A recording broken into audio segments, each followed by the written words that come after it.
Good morning students. अब हम लोग किंगडम प्लांटी में तीसरे डिवीज़न को पढ़ने जा रहे हैं, जिसका नाम है टेरिडोफाइटा। टेरिडोफाइटा, ठीक है। ध्यान देंगे, जितना हम लोग फाइटा पढ़ रहे हैं ना, सारे फाइटा डेवलपमेंट के सीरियल में है, विकास के क्रम में है। सबसे कम विकसित थैलोफाइटा, उससे अधिक ब्रायोफाइटा और उससे अधिक टेरिडोफाइटा। थैलोफाइटा में जड़ तना पत्ती कुछ भी नहीं था। ब्रायोफाइटा में जड़ तना पत्ती जैसी रचना दिखी, यानी धीरे से डेवलप धीरे धीरे हो रहा है, ठीक है। और टेरिडोफाइटा में जड़ तना पत्ती विकसित हो गई, यहाँ तक कि संवहन बंडल यानी कि वैस्कुलर बंडल भी जो है विकसित हो गए। तो चर्चा करते हैं टेरिडोफाइटा पर। टेरिडोफाइटा वर्ड की जो उत्पत्ति हुई है या जिससे बना है वो ग्रीक लैंग्वेज के टेरॉन और फाइटॉन वर्ड से बना है। टेरॉन मतलब पंखनुमा, फाइटॉन मतलब पादप। जितने भी फाइटा लगे ना, सारे फाइटा फाइटॉन वर्ड से बने हैं, ठीक है।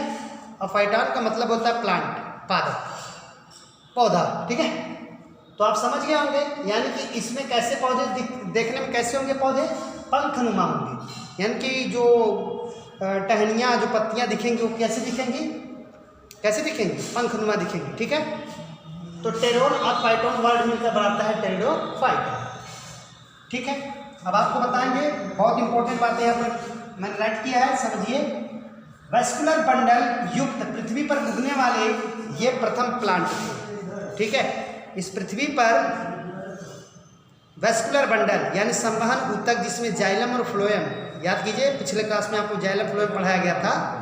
जाइलम और फ्लोएम का मुख्य कार्य आपको थोड़ा सा याद दिला दे कि जाइलम जड़ों से जल खनिज तत्वों को अवशोषित करके पेड़ के विभिन्न पौधे के विभिन्न भागों तक पहुंचाता है, स्पेशली पत्तियों तक। और वहाँ पर जब फोटोसिंथेसिस रिएक्शन हो जाता है तो जो फूड तैयार होता है, तो उस फूड का वितरण फ्लोएम करता है पेड़ पौधों के विभिन्न भागों में, ठीक है। तो वही जाइलम और फ्लोएम, ये इसमें भी चार प्रकार की सेल्स होती हैं, जो पिछले क्लास में आपको बताया गया था। तो उनका इसमें विकास होने लगा। पूर्ण रूप से सारे सेल्स नहीं विकसित होते हैं, ठीक है ना, ये दिमाग में रखेंगे। मतलब जाइलम का भी इसमें विकास होने लगा है, ठीक है। सॉरी, वैस्कुलर बंडल, जाइलम नहीं, वैस्कुलर बंडल, ओके। 1 मिनट।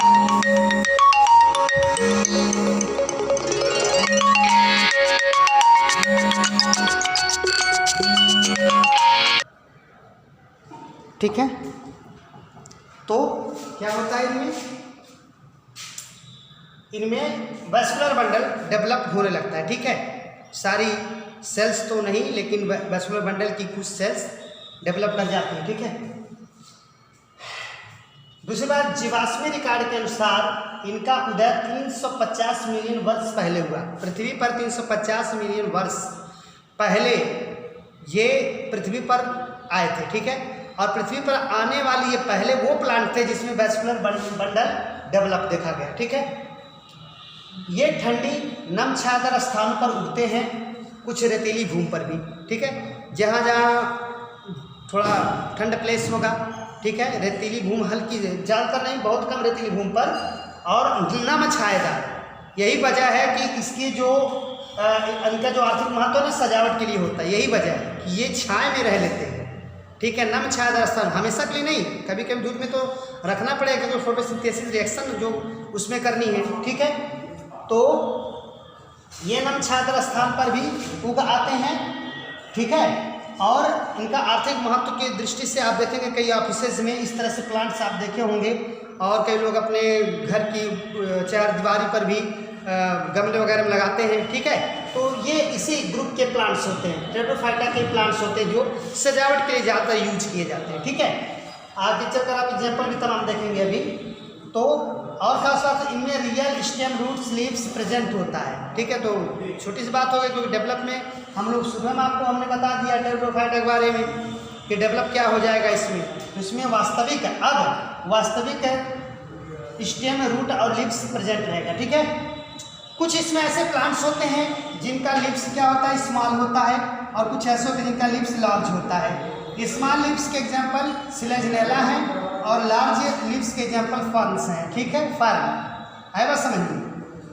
तो इस प्रकार से टेरिडोफाइटा में ये इनके विशिष्ट लक्षण है या और इनके विशिष्ट गुण है जो मैंने आपको बताया। अभी मैं इनकी चर्चा करता हूँ, पहले से जानिए तब इसको बताते हैं, इसको बाद में बताते हैं, पहले इसको जानिए। ये आप लर्न कर लीजिएगा। कुछ जलीय फर्न भी होते हैं, ठीक है।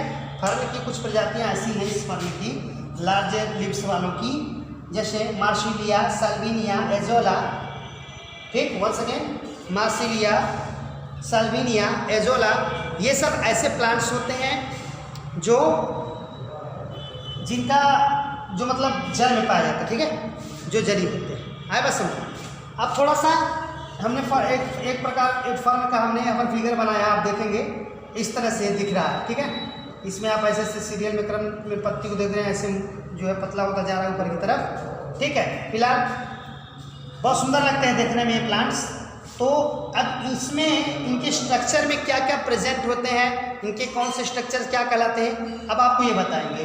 आप देख रहे हैं जो पत्ती होती है ना, इसी में स्पोर्स होते हैं, ठीक है। बहुत इंपॉर्टेंट है, इनकी पत्ती बहुत इंपॉर्टेंट होती है इनकी, इस प्लांट की, ठीक है। तो इसमें जो है स्पोरेंजियम स्पोर्स होते हैं, जिसकी वजह से इसे हम स्पोरोफिल कहते हैं, ठीक है। यानी पत्ती को क्या कहेंगे, बीजाणुपर्ण, स्पोरोफिल। क्यों कहेंगे, क्योंकि आप देख रहे होंगे इसमें ऐसे ऐसे मैंने बनाया है गोली गोली सा, ठीक है। ये इसमें होते हैं स्पोरेंजियम, क्या होते हैं, बीजाणुधानी, और उन्हीं बीजाणुधानी में स्पोर्स होते हैं, यानी कौन, बीजाणु, ठीक है। उसमें क्या होते हैं, बीजाणु, ठीक है। और कहाँ होते हैं, पत्ती के निचले भाग पर, जो बीजाणुपर्ण है, जो पत्ती है ना, मान लीजिए पत्ती है ऐसे, तो निचले भाग पर, आप पत्ती तो पेड़ पौधों का देखे होंगे ना, ठीक है। एक पृष्ठधर होता है, एक जो है अधर भाग होता है पत्ती का, तो निचले भाग पर, पृष्ठधर भाग पर, पीछे नीचे की ओर, स्पोरोफिल के निचले भाग पर बीजाणुधानी प्रेजेंट होते हैं। It is very important, okay. तो इस प्रकार से हमने इसके टर्पसीडा का टोटल हमने इंट्रोडक्शन लिया, इसके कैरेक्टर्स को जाना और इसके स्ट्रक्चर को जाना। अब हम इसकी लाइफ साइकिल की बात करेंगे कि इसकी लाइफ साइकिल में क्या होता है। वेरी इंपॉर्टेंट लाइफ साइकिल, ठीक है ना। बहुत सारे क्वेश्चन इस चैप्टर से उठते हैं, तैयार रहिए।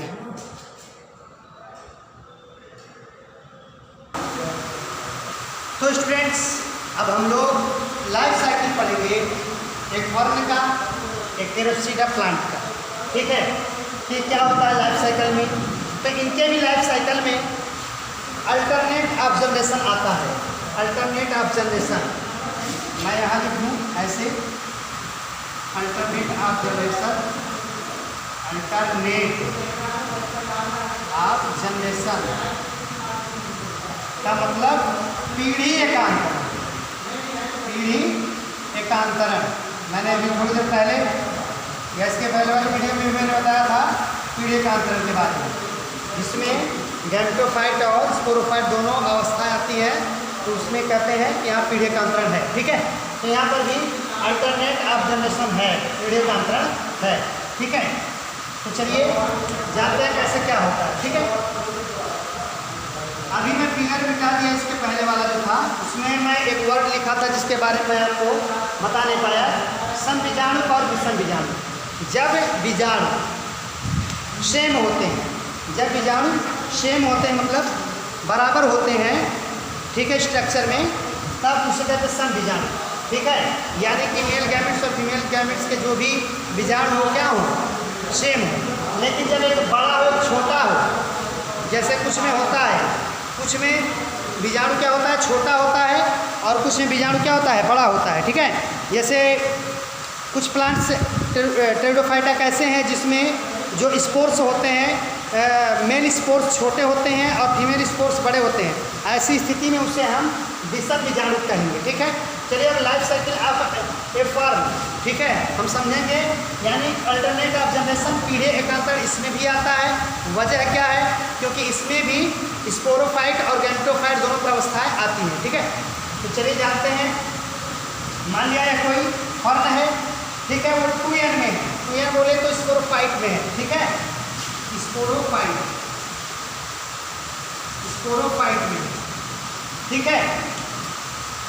अब क्या होता है कि इसकी जो स्पोरेंजियम में स्पोर्स होते हैं वो शुरू में क्या कहलाते हैं, स्पोर मदर सेल्स। ठीक है, यह मदर स्पोर सेल्स, ठीक है, वो अर्धसूत्री विभाजन करते हैं। तो अर्धसूत्री विभाजन करेंगे तो आपको पता ही है कि 1 सेल से कितने सेल्स बन जाते हैं, 4 सेल्स।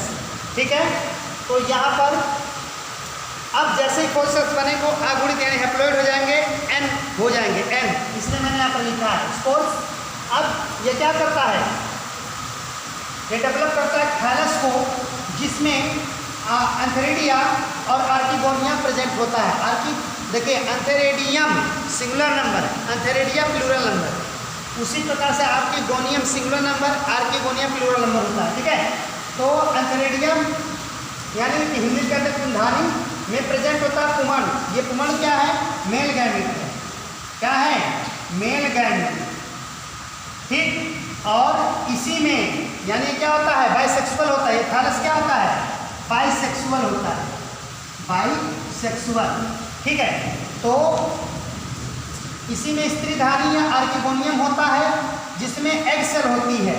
क्या होती है, एग सेल, और एग सेल क्या है, फीमेल गैमेट। क्या है, फीमेल गैमेट। ठीक है, फीमेल गैमेट आपस में मिलते हैं कहाँ, उसी स्त्रीधानी में ये पहुंचता है। कौन, पुमण या मेल गैमेट उसी स्त्रीधानी पहुंचता है, तो वहाँ पर फ्यूजन क्रिया होती है, और जैसे फ्यूजन होती है तो क्या बन जाएगा, जाइगोट। अब तक ये हैप्लॉइड था, अब क्या हो गया, 2n डिप्लॉइड। ठीक है ना, यानी फर्टिलाइजेशन हो गया। अब वह जाइगोट अंकुरित होकर विकास करके क्या बनाएगा, एक न्यू फर्न को ग्रो करेगा। ठीक है, जो आगे चलकर मेच्योर होकर एक मेच्योर स्पोरोफाइट का फर्न बनेगा। ठीक है, तो हमने देखा क्या, अब मैंने आप लिखा हैप्लॉइड और डिप्लॉइड, और आप देखो मैंने ऐसे ऐसे किया, बीच में एक लाइन दे रखा है। ये क्या बता रहा है कि इधर 2n चल रहा है और उधर n चल रहा है। इतना तो आप समझ सकते हैं। और यह साइकिल चलती रहती है, जिससे इनकी पीढ़ी बनी रहती है। ठीक है, यही पीढ़ी एकांतर है। ठीक है ना, तो इस तरह से हमारा टेरिडोफाइटा, ठीक है, का ये क्या था, अल्टरनेट ऑफ जनरेशन पीढ़ी एकांतरण था, जिसमें से बहुत सारे क्वेश्चन इंपॉर्टेंट हैं। मैं आप लोगों से ही कहूँगा कि इसके नोट्स को मैं जब सेंड करूँगा तो आप नोट तैयार कर लीजिएगा और अच्छे से लर्न कर लीजिएगा। ठीक है, लर्न कर लीजिएगा, ये आपके बड़े काम की चीज़ है। और जितनी बातों को मैंने समझाया है, उसमें बहुत सारी ऐसी बातें जिन्हें आपको तुरंत लर्न कर लेना होगा।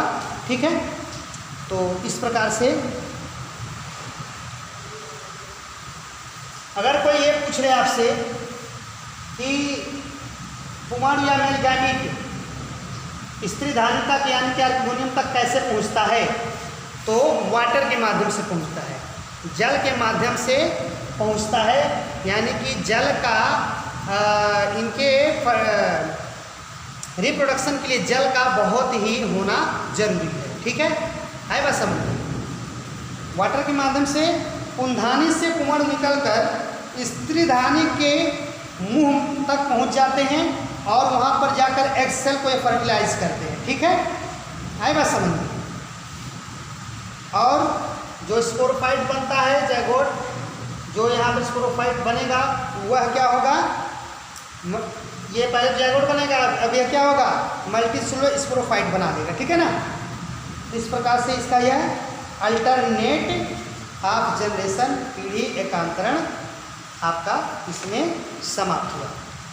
ठीक है, कोई प्रॉब्लम आपको होती है तो आप जो है मेरे नंबर पर, पर्सनल नंबर पर व्हाट्सएप से संपर्क करें। ठीक है, अब इसके बाद मैं आपको पढ़ाऊंगा जो है अगला हमारा ग्रुप जिम्नोस्पर्म। ठीक है, जिम्नोस्पर्म। Thank you.